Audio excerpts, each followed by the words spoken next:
Hello, my little dragons. It's adventure time again. Today we're going to make naan bread, or at least attempt to. 2 teaspoons of yeast, 1 teaspoon of sugar, and half a cup of water. Let sit until bubbly, around about 5 minutes. 3 tablespoons of olive oil, 1/4 cup of plain yogurt, 1 egg, half a teaspoon of salt, and 2 cups of sifted flour. Stir until smooth. Liberally flour your counter. Once covered in flour, you're going to knead until it forms a dough.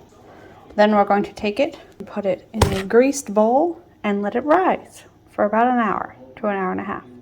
Once your dough has doubled in size, it's time to cut into 8 pieces. Turn your skillet onto medium heat and add cooking spray. Roll the dough until it is about 6 to 7 inches in diameter.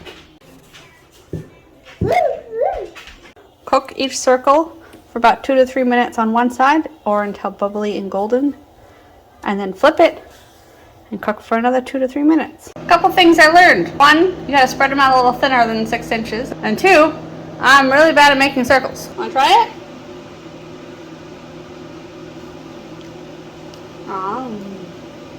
What do you think?